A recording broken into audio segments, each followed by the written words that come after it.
Montre pas tes fesses à la caméra, pastis. C'est l'été, le ciel est bleu, les oiseaux chantent et on aurait rêvé de tourner cette vidéo dans notre jardin. Mais le problème, c'est qu'on n'a pas de jardin et on n'a même pas de terrasse. Bienvenue dans cette nouvelle vidéo de conversation authentique en français. Je suis avec mon mari Mathieu. Coucou, bonjour. Aujourd'hui, nous allons parler de la maison de nos rêves. Oui. La vidéo va être divisée en 4 parties. La première, pourquoi est-ce qu'on a envie de déménager?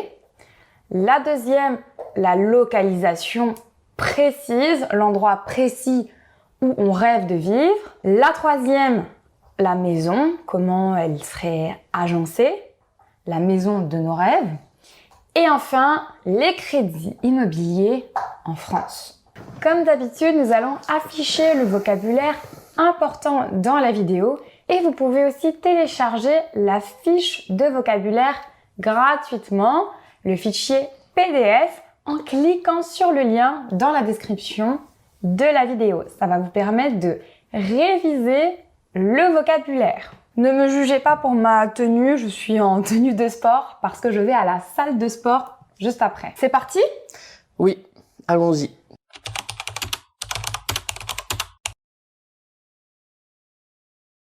C'est vrai qu'il y a un point qui a été important pour nous. Aujourd'hui, on vit en région parisienne, dans une ville juste à côté de Paris. Et il n'y a pas ma famille et pas la famille de Mathieu.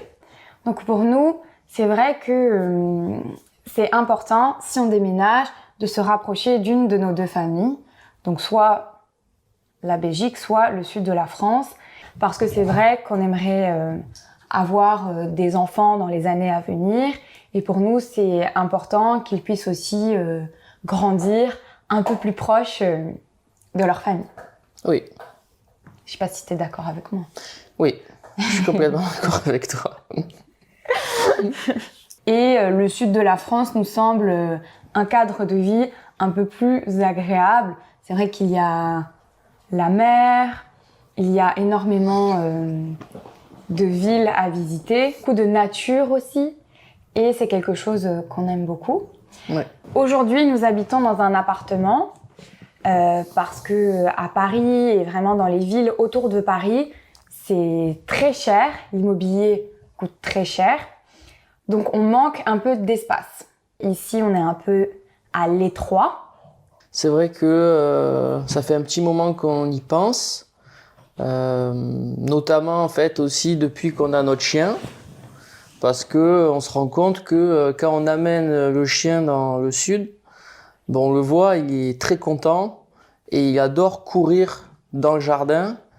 Et c'est vrai que ça peut paraître bête, mais d'avoir vu le chien comme ça qui s'amuse et qui est heureux en extérieur, on s'est dit, si c'est bon pour un chien, pourquoi pas nous, après tout.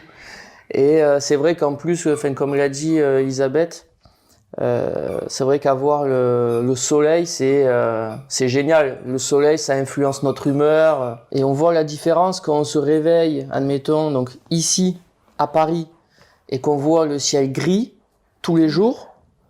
On est un peu, un peu triste. Oui, c'est vrai que ces derniers mois, moi, je me sentais un peu...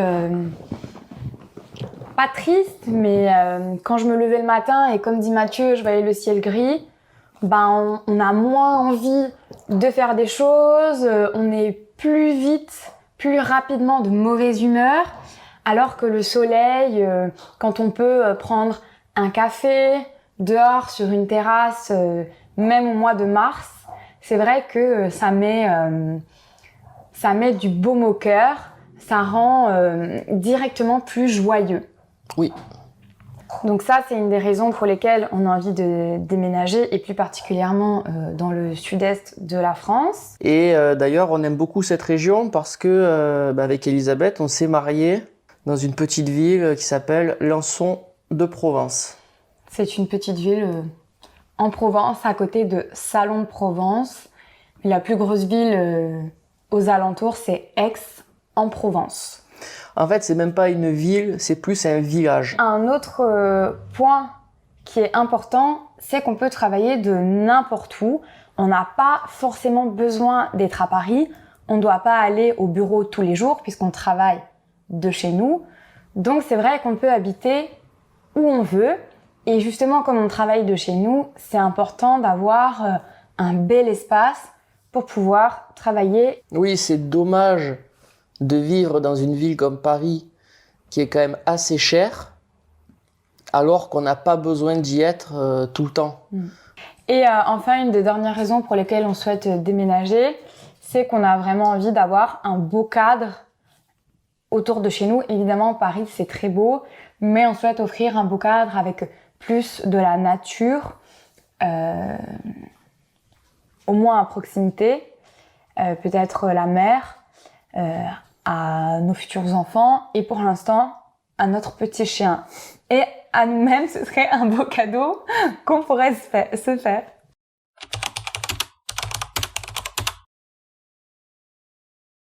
Maintenant, la localisation. C'est le point le plus épineux pour nous. Épineux, c'est un joli mot en français qui signifie, qui pose un peu problème. Épineux, ça vient de épine, c'est ce qu'on retrouve par exemple sur les roses et qui pique. Parce que Mathieu et moi, nous ne sommes pas vraiment d'accord sur la localisation. Donc peut-être que vous allez assister à une dispute en direct. On compte sur vous pour trancher, pour nous dire si vous êtes d'accord ou pas, soit avec Elisabeth, soit avec moi. Déjà, il y a un point sur lequel on est d'accord, c'est on aimerait aller dans le sud de la France. Oui, dans le sud-est de la France, parce que moi je suis originaire de cette région. J'habitais à côté de Marseille. Mathieu, tu peux commencer, tu peux un peu parler de la localisation pour toi, de tes rêves, sans prendre en compte mon point de vue, mes envies et mes besoins. Ensuite, je donnerai la mienne et on vous expliquera comment on pense qu'on peut faire un compromis. Oui. Alors, moi, dans mon idée, on va dire l'emplacement de rêve, ça serait d'être dans un endroit assez calme, qui soit assez éloigné de, on va dire, de la vie urbaine qui bouge énormément, à pouvoir entendre les cigales, pouvoir entendre les oiseaux, la nature, c'est assez important pour moi. Avoir beaucoup d'espace vert, sans avoir non plus évidemment un jardin ou quoi qui est immense, parce que je sais que ça demande beaucoup d'entretien. Être dans un village ou dans une ville, on va dire, où il y a de la sécurité, où voilà, ça craint pas, comme on dit en France. Voilà, où on se sent bien, où il n'y a pas de vol, où il n'y a pas de cambriolage, même si il y en a un peu partout en réalité, mais en tout cas dans une zone qui est assez préservée de ça. Et puis enfin, être dans un endroit où on peut quand même faire beaucoup de choses. C'est-à-dire même si on est assez éloigné de la vie urbaine, on peut quand même accéder à pied par exemple, à une boulangerie, à un supermarché ou à ce genre de choses. Et aussi, un point important pour les futurs enfants, que les écoles soient bien. Sans nécessairement vouloir aller dans une école privée, mais en tout cas que les écoles publiques du secteur soient assez bonnes pour éduquer les enfants de la meilleure façon possible. Et tu l'as pas précisé parce que tu as dit que ça pouvait être un village éloigné. Mais pour toi, quand tu dis éloigné, ça veut dire en voiture, à combien de temps d'une vraie ville ? On va dire que en voiture, autour de 25-30 minutes à peu près. D'accord. Parce que j'ai pas de difficulté pour conduire. En fait, j'aime pas conduire en ville parce qu'il y a beaucoup voilà, il y a des piétons, il y a des cyclistes. Enfin bon, il faut toujours être vraiment très très attentif. Alors que quand on conduit comme ça dans des villages ou sur des routes un peu plus tranquilles, ben, évidemment, il faut être très attentif, mais c'est déjà un peu plus tranquille, il y a moins de mauvaises surprises qui peuvent arriver, comme quelqu'un qui traverse n'importe où, par exemple. Sur vraiment la localisation précise, est-ce que tu as des villes en tête ou des villages? Oui. Alors, j'ai plusieurs coins en tête. J'ai Aix-en-Provence, mais pas dans le centre d'Aix, être un petit peu éloigné d'Aix. Donc, on va dire à pied, à une dizaine de minutes. Ou sinon, il y a les villages autour d'Aix-en-Provence, où là, c'est un cadre qui est magnifique. Il y a la Sainte-Victoire qui est pas loin. Enfin voilà, c'est super beau. Donc ça, c'est le premier coin, on va dire. Ensuite, il y a un deuxième coin qui est un village qui s'appelle Gémenos, qui est à côté de Aubagne. Donc Aubagne, c'est là où où je suis allé au lycée.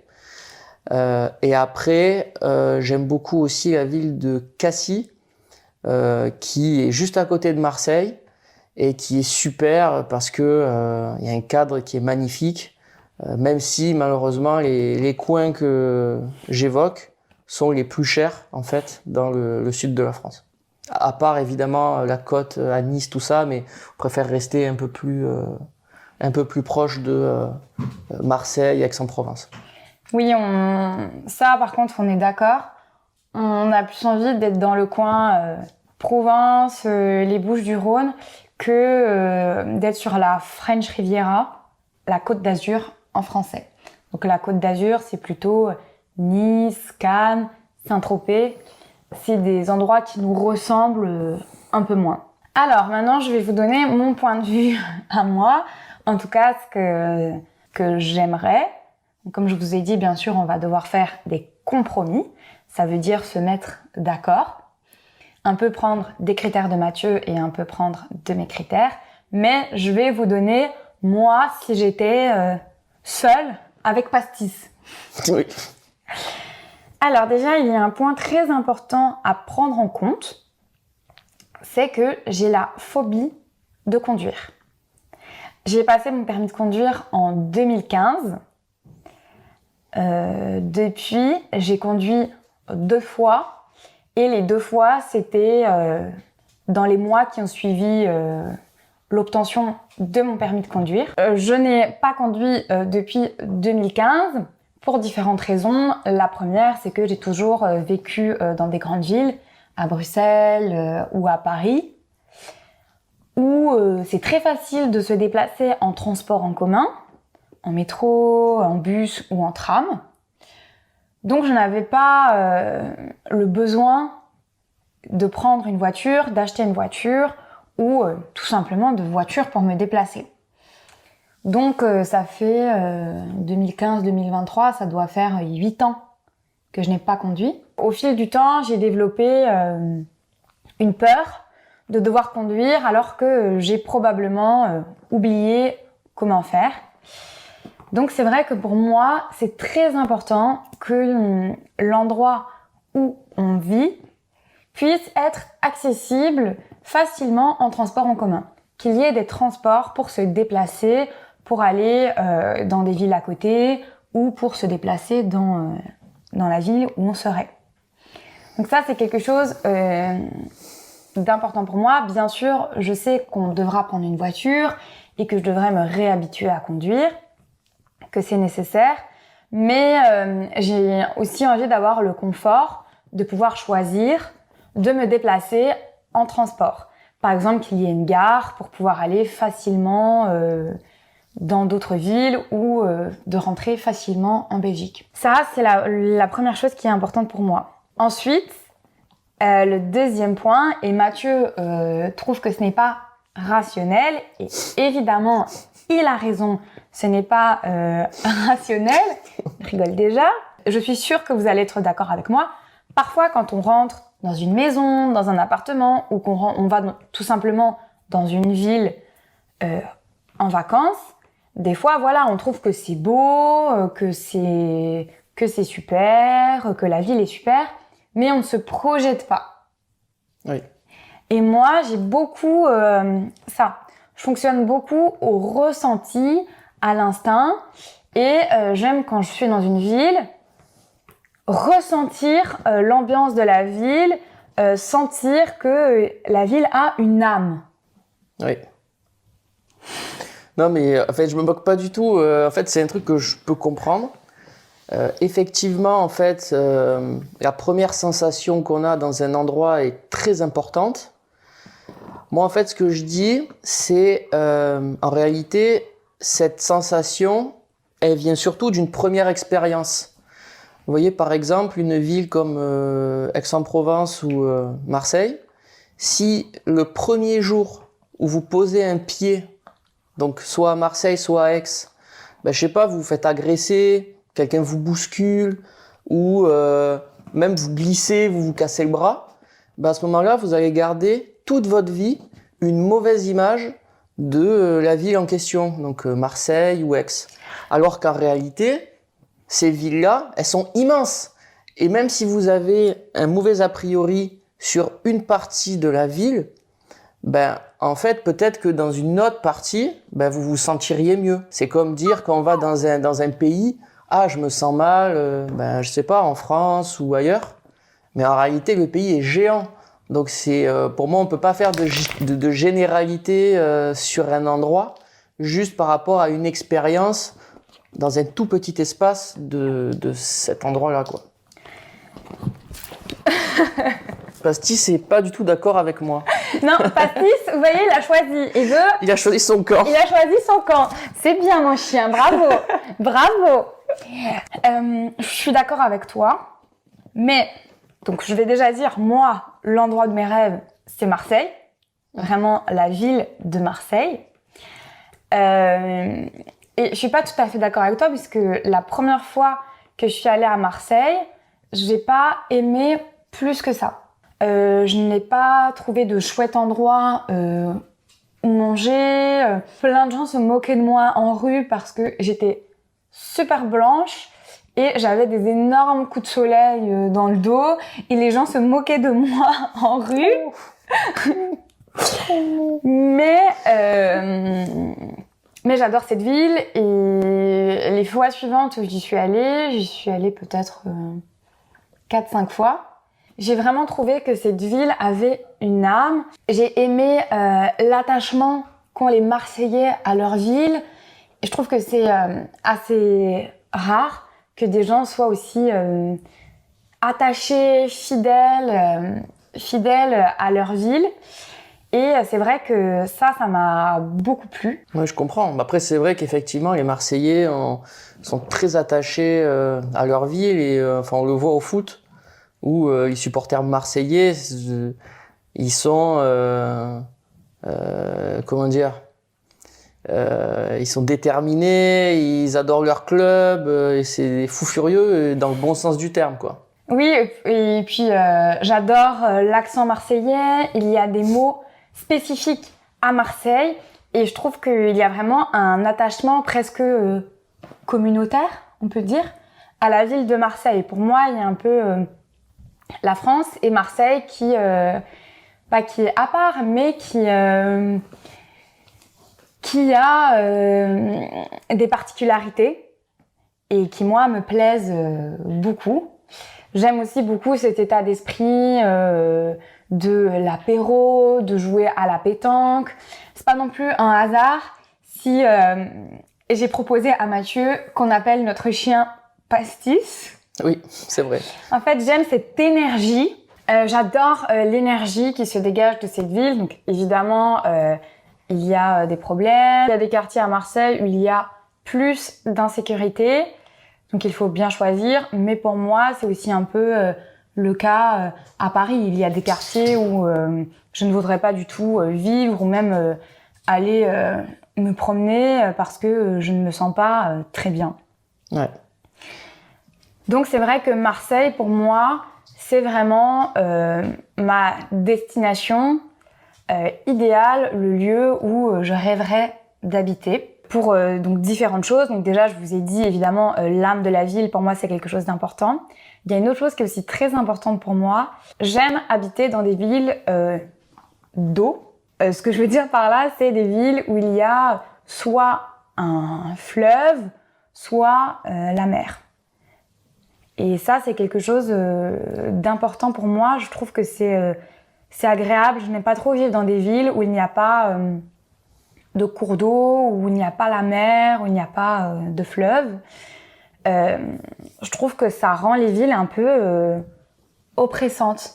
À chaque fois que je suis allée dans des villes ou que j'ai vécu dans des villes sans cours d'eau, sans eau, entre guillemets, je me suis beaucoup moins plu, je me suis sentie beaucoup plus oppressée. Je ne sais pas expliquer pourquoi, c'est à nouveau, c'est du ressenti. Et ensuite, pourquoi Marseille? Je trouve que pour moi, c'est le parfait compromis entre une grande ville, donc où effectivement je pourrais prendre le métro facilement ou des transports, parce qu'il y a évidemment moins de métro qu'à Paris, où il y a plein de petits restaurants, plein de petits endroits où sortir. Et en même temps, il y a la plage à Marseille. Évidemment, ce ne sont pas les plus belles des plages qui sont directement dans la ville, mais où c'est facile d'accès, d'aller vraiment dans des très beaux endroits comme dans les Calanques, qui sont facilement accessibles en voiture et même pour certaines en bus ou en vélo. Ouais. Donc pour moi, ça me semble être un compromis parfait. C'est très facile d'aller passer la journée à Nice, d'aller passer la journée dans des villes autour, qui ne sont pas loin en voiture. Et également, mais ça c'est pareil pour toi, tu ne l'as pas précisé, mais en étant dans le sud de la France, c'est très facile de partir quelques jours ou faire des vacances en Italie. On est vraiment très proches. Et c'est vrai que nous, c'est un endroit, c'est un pays où on aime beaucoup aller. Donc, voilà pour la localisation pour ma part. Ouais. Maintenant, on cherche des compromis. Oui, alors c'est vrai que tu as pu expliquer pourquoi tu aimais bien Marseille. Donc moi, c'est vrai que j'ai évoqué les villes, même les villages d'ailleurs, que j'aimais bien. Et du coup, moi, c'est vrai que j'ai une préférence plus pour Aix-en-Provence que Marseille. Parce que pour moi, Aix-en-Provence correspond plus aux endroits où on a l'habitude de vivre. Pour moi, Aix, c'est un peu le Paris du Sud, on va dire. Il y a un cadre de vie qui est aussi optimal parce que il y a des cafés partout, il y a des restaurants partout. Aix, pour moi, est mieux géré que Marseille. Marseille, il y a quand même parfois des soucis dans la gestion de la ville, qu'il n'y a pas vraiment à Aix. Je trouve aussi que globalement, Aix est plus tranquille que Marseille dans le sens où il y a moins d'insécurité. Et moi, c'est un critère que je prends en compte pour moi, mais aussi pour Elisabeth et éventuellement pour nos enfants aussi. C'est un critère qui compte et qui est important. Et après, les écoles, j'ai aussi l'impression que les écoles à Aix sont un peu meilleures. Pas parce que les Aixois seraient meilleurs que les Marseillais, mais juste parce que la gestion de Aix, pour moi, est meilleure que la gestion de Marseille, la gestion de la ville. Donc il n'y a pas une question de meilleur que d'autres dans les gens, mais encore une fois, c'est plus l'administration qui entre en compte dans ce critère-là. Et après, l'avantage de Aix aussi, c'est qu'on est très proche en réalité de tous les points d'intérêt autour de la ville, notamment la plage, parce qu'on est à peu près à 50 minutes en voiture de la mer. Donc même si Elisabeth n'aime pas prendre la voiture, moi c'est quelque chose que je peux faire, et à chaque fois d'ailleurs qu'on voyage ou qu'on fait un truc, on le fait à deux, et donc c'est moi qui conduis, et du coup ça me poserait pas de souci d'aller à la plage, et passer 20 minutes en plus sur la route ne me dérange pas si je suis dans un cadre de vie qui me correspond plus. Voilà. Après ça, pour moi, c'est aussi important d'être un minimum indépendante. Et si un jour j'ai envie d'aller à la plage seule, d'avoir l'opportunité de pouvoir le faire en bus, même si évidemment c'est certainement moins rapide qu'en voiture. J'ai envie de garder mon autonomie. Point qui est important pour Aix-en-Provence aussi, c'est qu'il y a des transports en commun qui partent d'Aix vers Marseille et qui sont très performants. Il y a notamment une ligne de train qui fait Aix-Marseille en une vingtaine de minutes. Et cette gare, au départ d'Aix et à l'arrivée à Marseille, est située dans le centre. Donc il ne faut pas traverser toute la ville, aller dans des coins perdus. La gare routière est facilement accessible à pied. Et donc ça permet à Elisabeth, et à moi aussi d'ailleurs, de pouvoir nous rendre à Marseille rapidement, sans avoir à prendre la voiture. Donc on aurait, à mon avis, tous les avantages d'être dans le sud, parce qu'on serait dans une ville, pour moi, hein, pas pour Elisabeth bien sûr, qui me plaît plus. Et en même temps, on a quand même Marseille qui est facilement accessible, parce que évidemment, même si je peux être assez sévère sur Marseille, en réalité c'est une ville que j'aime beaucoup, qui est effectivement qui a une âme. Les Marseillais sont super, ils ont une joie, ils ont un truc moi qui me touche aussi. Mais pour vivre au quotidien, je préfère être à l'extérieur. Mais toi, en plus, je te sens plus marseillais que aixois. Oui, en fait, après moi j'ai pas du tout une colère ou une haine ou un dégoût de Marseille, absolument pas. J'adore cette ville, je supporte l'OM, il y a pas de mais si j'ai le choix entre Aix ou Marseille, je préfère tout simplement Aix-en-Provence. Voilà, tout simplement. Si vous connaissez un peu les deux villes ou que vous avez déjà vu des images, mettez en commentaire soit Marseille, soit Aix, juste ça. Et après, on va compter combien chaque ville a de votes. Je pense que je vais perdre. Objectivement, mais bon, c'est... Mais c'est amusant parce que tu dis que Aix, pour toi, c'est Paris dans le sud, en Provence. Et je suis d'accord avec toi, vraiment. Mais pour moi, Marseille, c'est vraiment Bruxelles. Dans le sud, c'est Bruxelles avec la mer en plus. Dans l'ambiance, dans l'énergie de la ville, pour moi, c'est un peu, c'est le même genre d'énergie. Et c'est ça qui m'a vraiment plu à Marseille. Je me suis dit, on dirait la même énergie qu'à Bruxelles, mais avec la mer en plus et le soleil. Pour moi, c'est un rêve. En fait, objectivement, Marseille, c'est une ville qui est parfaite dans sa localisation, dans l'ambiance qu'il y a. Effectivement, c'est une ville globalement qui est parfaite. Moi, le seul truc qui me fait vraiment, qui m'empêche de vouloir vivre dans cette ville, c'est juste la gestion de la ville, quoi. C'est juste ça qui me bloque, parce que je sais qu'il y a des problèmes qui sont liés à ça et qui peuvent vraiment pourrir le quotidien des gens qui y vivent. Et les Marseillais sont d'ailleurs les premières victimes de ça, et j'ai pas envie d'en faire partie. Et aussi, il y a un autre point dont on n'a pas parlé, mais qui est un de tes critères, et ça, c'est très important de le prendre en compte, c'est Mathieu court, il fait du jogging, et donc c'est important qu'il y ait un parc ou un espace vert autour. Moi, je n'ai pas du tout envie que Mathieu court sur le bord de la route, où il y a des voitures. Je trouve ça très dangereux. Donc ça, c'est un point à prendre en compte. Et le problème, c'est que les très beaux quartiers à Marseille, soit il n'y a pas vraiment d'espace vert autour, soit c'est extrêmement cher. Oui. Même parfois plus cher qu'à Paris. Oui, vraiment les meilleurs coins de Marseille, même les maisons coûtent extrêmement cher. Donc c'est vrai que ça, on est obligé de le prendre en compte aussi. Donc on réfléchit à d'autres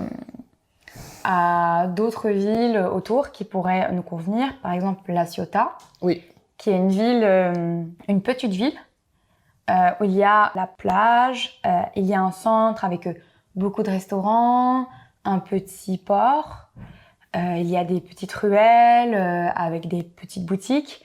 Donc c'est vrai que La Ciotat, ça pourrait être quelque chose qui pourrait nous convenir.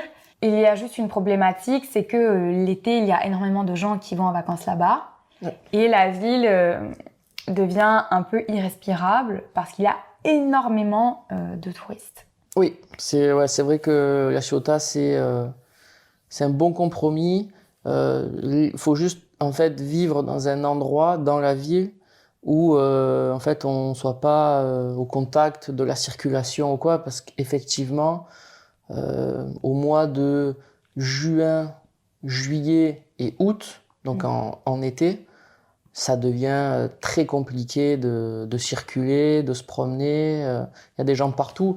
Et bon, après, on les comprend aussi parce qu'il y a des super plages qui sont là-bas. Donc, évidemment, il y a des touristes et les touristes font aussi vivre, d'ailleurs, tous les commerçants de la ville. Donc, bon, bah, c'est le jeu, en fait. C'est normal, c'est comme ça.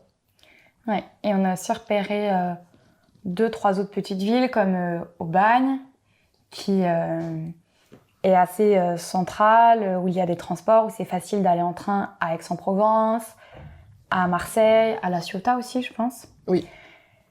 Et d'autres petits villages vraiment autour de Marseille qui seraient un bon compromis parce qu'il y a à la fois des bus et en même temps c'est plus isolé, donc c'est moins cher, il y a plus de nature, donc ça pourrait parfaitement convenir à Mathieu. Et notre stratégie, c'est dans les mois et années à venir, parce qu'on ne l'a pas précisé, mais on ne va pas déménager demain. Oui, c'est vrai. C'est plutôt d'ici 2-3 ans. Notre stratégie est de louer des Airbnb ou des petits appartements pour visiter un peu ces différents coins, ces différents endroits et voir ce qui pourrait nous convenir le mieux. Oui. Parce qu'aussi, parfois, on a des a priori soit positifs, soit négatifs. Et en fait, quand on est dans le quotidien, on se rend compte que ça ne nous convient pas du tout. Par exemple, aussi un critère qui est important pour nous deux, c'est qu'il y ait une salle de sport à proximité, à pied. Parce que, voilà, on connaît tous. On se dit, déjà, c'est difficile de se motiver d'aller à la salle de sport. Si en plus on doit prendre un bus ou monter dans sa voiture et avoir 20 minutes de route, Ouais. on sait tous, vous comme nous, que personne n'ira à la salle de sport. Quelques-uns iront, les plus déterminés, mais nous, en tout cas, on n'est pas comme ça. Et même si on a au début la motivation et on se dit « Ah mais si, ça va, c'est que 25 minutes, on va le faire », quand voilà, le soir, on est un peu fatigué de son travail, et on se dit, oh, faut aller au sport. Oh là, il y a 25 minutes. Oh non. Et en fait, si on rajoute ce qu'on appelle de la friction, c'est-à-dire des difficultés pour faire une tâche, on a tendance à la faire un peu moins au final. Et c'est vrai que ici, certes, notre appartement n'est pas très grand, mais il est parfaitement situé. On a une salle de sport accessible à pied en quelques minutes. Il y a un bois très proche qui permet à Mathieu de courir. Il y a énormément de petits restaurants, des boulangeries, des librairies, même des parcs. Oui.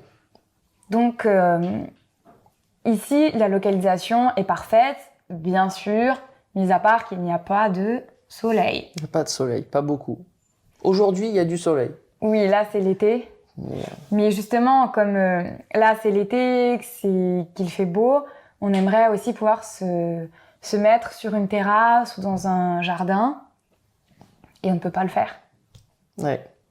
Mais oui, comme disait Elisabeth, effectivement, c'est bien de prendre des Airbnb dans les coins qu'on a en tête pour éliminer aussi les a priori négatifs qu'on peut avoir. Moi, par exemple, j'ai vraiment envie de redonner une chance à Marseille en allant voir, en étant vraiment... En fait, en essayant d'aller sur place, en oubliant un peu tout ce qu'on a en tête pour repartir à zéro.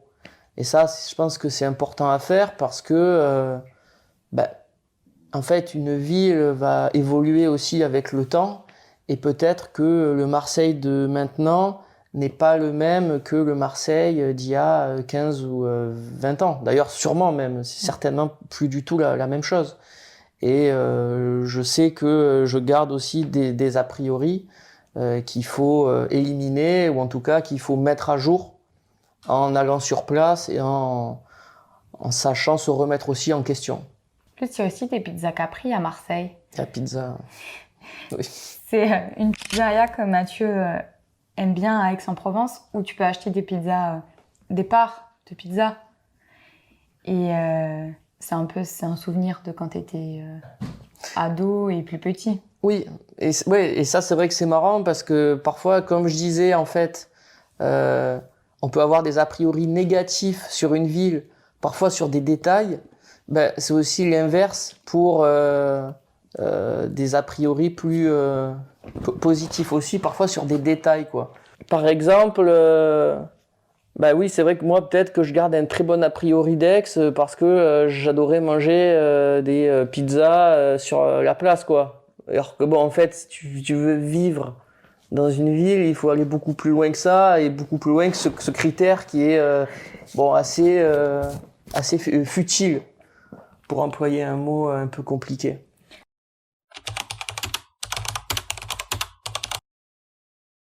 Le point suivant, c'est quelle est la maison de nos rêves. Donc, déjà, je parle vraiment de maison parce que sur ça, je pense qu'on est d'accord. On n'a pas envie d'aller en appartement. Non. On a plutôt envie d'être dans une maison.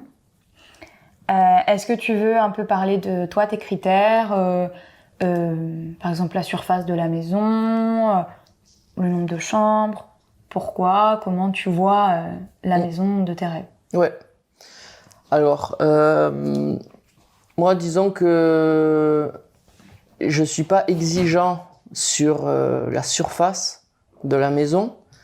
En fait, je préfère avoir une plus petite maison, mais bien agencée, donc où les pièces sont bien disposées, plutôt que une très grande maison où c'est mal organisé, qui soit pas bien situé aussi dans l'endroit où je veux être. Donc sur la maison, avoir une surface, on va dire minimum de 100 mètres carrés, avec 3 ou 4 chambres, vraiment dans un monde idéal.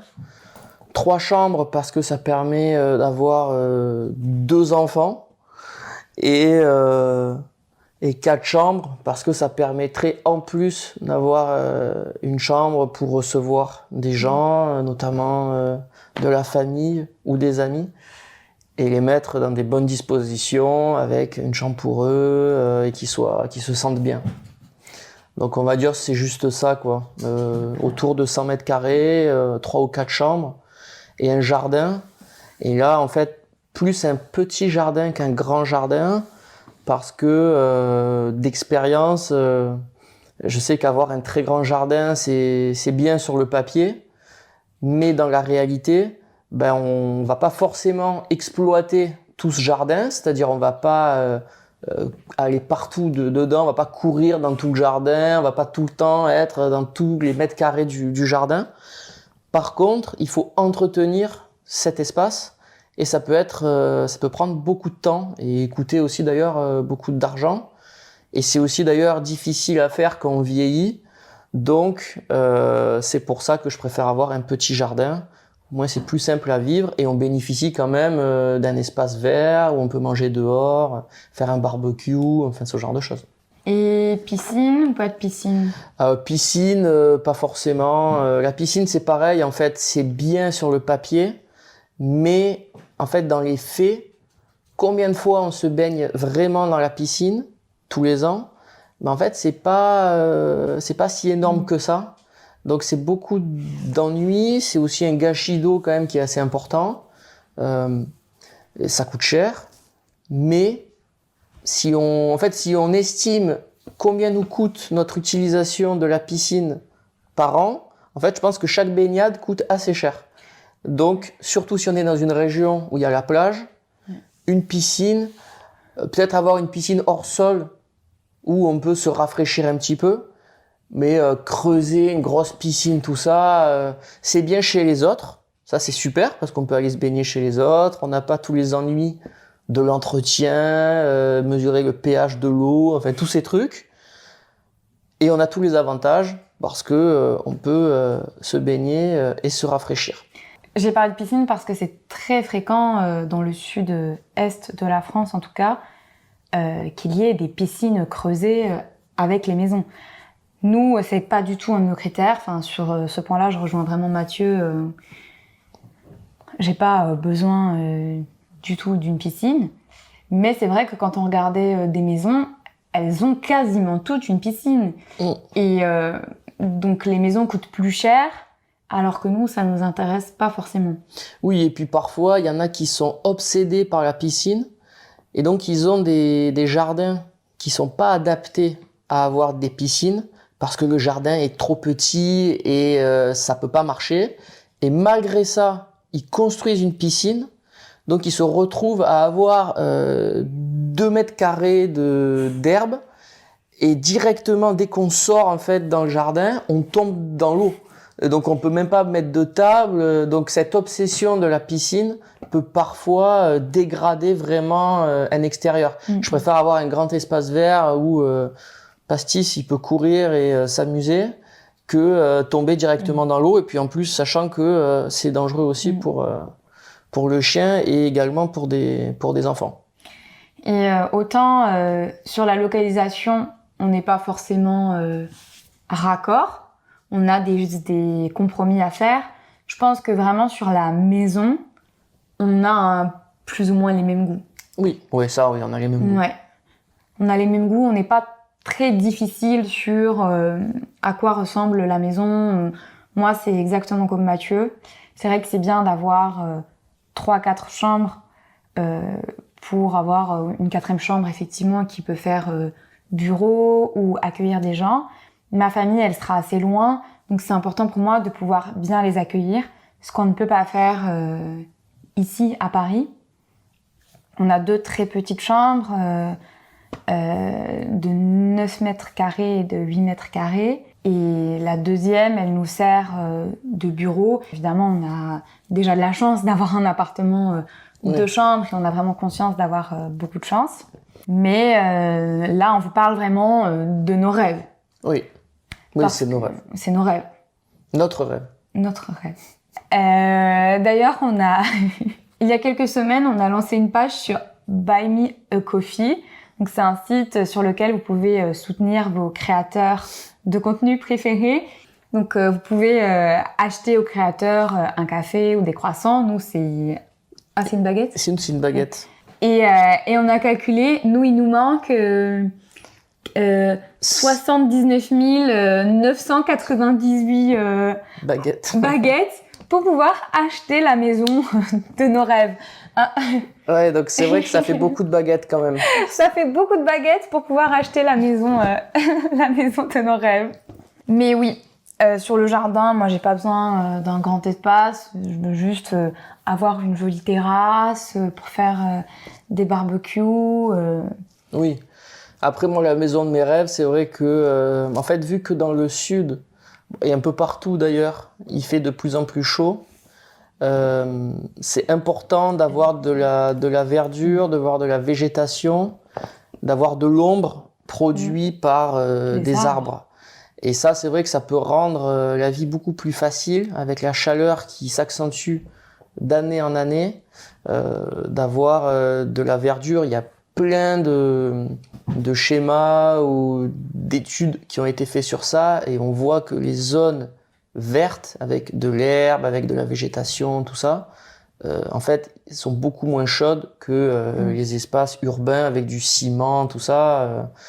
Donc ça, c'est aussi important d'avoir un jardin où il n'y a pas seulement de la terrasse, mais aussi des arbres, de la verdure, même s'il faut entretenir. Tant que c'est pas 2 ou 3 hectares de terrain, c'est pas très grave.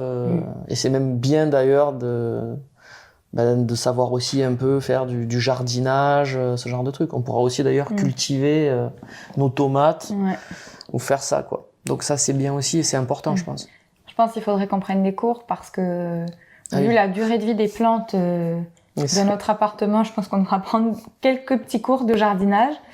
Mais oui, c'est pour ça, comme Mathieu, que c'est plus important pour moi d'avoir de la verdure et pas une piscine. Parce que effectivement, on a vu des maisons où il y a une terrasse avec du carrelage autour. Mais comme pour Mathieu, c'est important pour moi d'avoir des beaux arbres, d'avoir de l'herbe, de sentir la fraîcheur dans le jardin, dans la maison.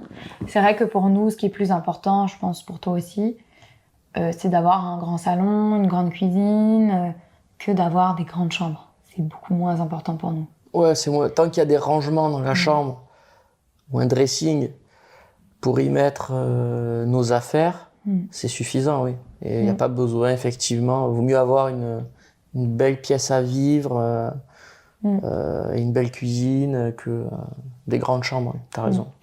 Et si on peut rêver, aussi, ce qui serait super, c'est dans le jardin, avoir un petit terrain de pétanque. Ah oui. Ça, c'est un rêve. Oui, ça, c'est vrai que le terrain de pétanque, c'est bien parce que ça ne demande pas d'entretien et c'est super sympa de pouvoir jouer directement quand il y a des amis. Pas forcément avoir besoin d'aller au terrain de pétanque municipal, mais pouvoir jouer dans son jardin. Et puis, ça ne demande pas non plus un espace immense. Hein. Non, c'est un peu de sable. Oui, ça ne demande pas beaucoup d'aménagement.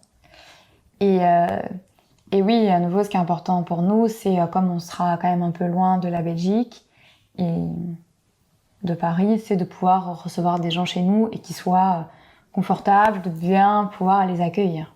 Oui, ça c'est important. Ouais, c'est important pour nous. Qu'ils aient envie de venir et de revenir. Oui. Et sur le type de maison, est-ce que toi, tu préfères des maisons anciennes ou des maisons récentes ?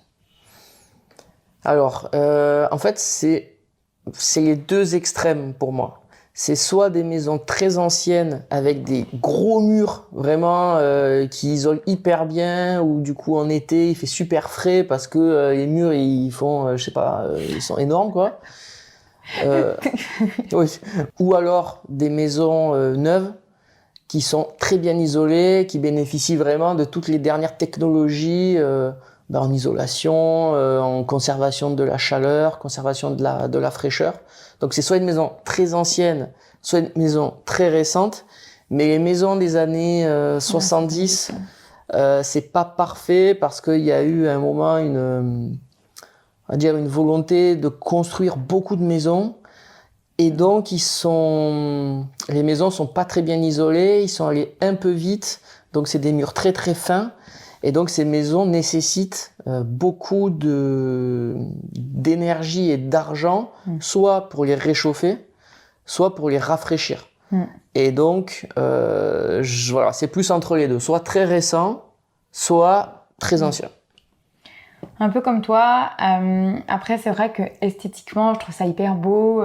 Les anciennes maisons provençales avec des briques, des petits volets bleus, un peu de lierre qui descend sur la façade. C'est sûr que dans mes rêves, je préfère ça. Mais évidemment, il faut aussi prendre en compte le réchauffement climatique, les dépenses énergétiques. C'est quelque chose à prendre en compte. Et aujourd'hui, quand on vend une maison en France, on a toujours accès aux dépenses énergétiques de l'appartement ou de la maison. Il y a une note qui va de A à G.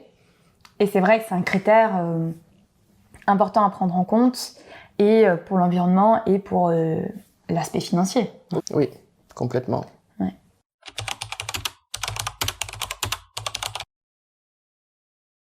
Passons à la dernière partie de cette vidéo, les crédits immobiliers en France. Oui, parce qu'il faut acheter la maison, évidemment.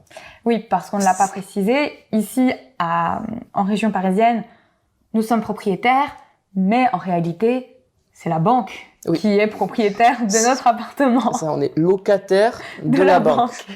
On n'est pas propriétaire. Mais c'est le cas pour la plupart des gens.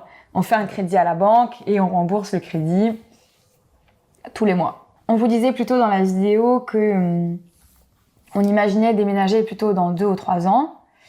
Il y a une raison à ça. Ce n'est pas seulement une volonté de rester plus longtemps à Paris. C'est aussi parce que en France, c'est très compliqué d'emprunter à la banque, de faire un crédit quand on est indépendant ou qu'on a son entreprise. C'est très compliqué. Déjà, habituellement, c'est très compliqué, mais aujourd'hui, on en parlera après, la conjoncture du marché fait que c'est encore plus compliqué. Donc normalement, quand on est indépendant, qu'on est auto-entrepreneur ou qu'on est chef d'entreprise, qu'on a sa société, il faut pouvoir fournir, je crois, 3 bilans Oui, de sa société. Donc les bilans, c'est les documents qu'on a au bout d'une année d'activité. C'est bien c'est ça. En fait, c'est des documents comptables qu'on a qui récapitulent tout ce qui s'est passé dans la société.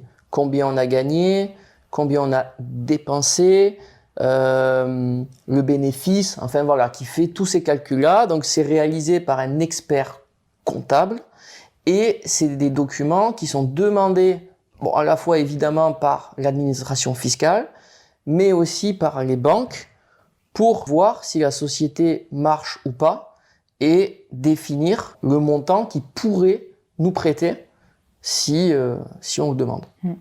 Donc non seulement il faut fournir 3 bilans, donc avoir sa société depuis au moins 3 ans, et en plus il faut que la banque estime que c'est bien, qu'on gagne suffisamment d'argent. Oui. Donc il y a ces 2 critères à prendre en compte. Et c'est vrai qu'en France, il y a une espèce de, comment on pourrait dire, d'obsession du CDI. Oui. Déjà, c'est vrai que les gens, parfois, moi ça m'est déjà arrivé, et il n'y a pas vraiment ça en Belgique, tu demandes aux gens ce qu'ils font dans la vie, ils te répondent, avant de dire vraiment le métier qu'ils font, ils disent « je suis en CDI ». Comme si c'était limite leur métier. Tellement il y a une vraiment obsession du CDI en France. Un CDI, c'est un contrat à durée indéterminée. Donc ça signifie que vous êtes officiellement embauché pour toute la vie. Mais l'entreprise, elle peut faire faillite, elle peut toujours trouver des moyens pour vous licencier. C'est un peu illusoire, donc c'est un peu trop facile de penser parce qu'on est en CDI que on va rester dans cette société toute la vie et qu'on n'aura jamais aucun problème avec cet emploi. Donc il y a les CDI et les CDD. Les CDD sont des contrats à durée déterminée. Par exemple, vous avez un contrat d'1 an dans une société et quand vous avez ce type de contrat, ça va être beaucoup plus compliqué de louer même un appartement, Oui. Et encore plus d'acheter. Oui, c'est vrai que en fait, je sais pas si c'est spécifique à la France, mais c'est vrai que quand on est chef d'entreprise ou quand on a sa propre activité, en fait, on peut pas, enfin, c'est très difficile de louer ou d'acheter alors que on a l'argent. C'est-à-dire, moi, ça m'est déjà arrivé alors que j'avais une entreprise, j'avais les moyens vraiment de payer, je sais pas, 2 ou 3 ans de loyer en avance. Donc je demandais à l'agence immobilière en disant, voilà, si je vous paye 2 ans d'avance, est-ce que je peux avoir ce logement? Et malgré ça, non. Il y a cette règle qui dit, il faut un CDI. Même si moi, en tant que chef d'entreprise, c'est moi qui vais payer le CDI de mon employé, ben mon employé a beaucoup plus de force, a beaucoup plus de pouvoir pour avoir un logement ou un crédit que moi qui pourtant le paye et va dire gagne plus d'argent que lui. Tout ça, c'est aussi parce que en France, quand on est en CDI, on a droit au chômage. Donc les banques et les propriétaires savent que même s'il perd son emploi, il pourra en théorie continuer à payer.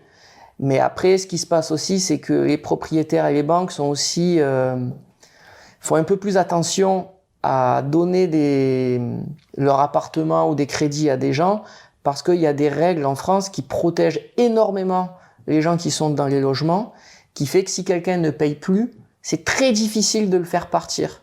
Donc, les banques et les propriétaires verrouillent au maximum les conditions pour être sûr à 100% qu'il n'y ait pas de problème. Parce que s'il y a un problème, à ce moment-là, ça devient très compliqué pour eux. Contrairement à d'autres pays où si un locataire ne paye plus, il part très très vite. En France, c'est pas du tout le cas. Alors, je suis pas en train de dire que c'est une bonne ou une mauvaise chose. parce qu'évidemment, des gens qui ont des difficultés, il faut évidemment ne pas les foutre dehors ou les mettre dehors plus poliment en plein hiver, c'est logique évidemment. Mais voilà, ça provoque en tout cas ce genre de choses. Ça, c'est déjà une première chose qui fait qu'on peut pas déménager dans un futur proche. L'autre point, c'est le marché immobilier, enfin plus précisément les crédits. Les banques refusent énormément de crédits en ce moment en France. Je pense que c'est 1 crédit sur 2 qui est refusé. C'est quelque chose comme ça. Je sais plus la stat. 1 sur 2 ou 1 sur 3. Il y a beaucoup de crédits qui sont refusés par rapport à avant. Hein. Beaucoup de crédits sont refusés.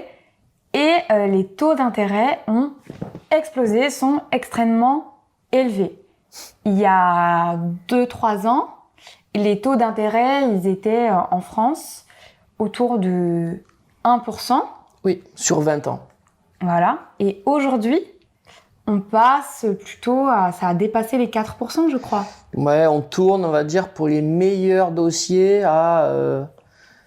au-dessus de 3,5%. Donc oui, on tourne entre 3,8 et 4.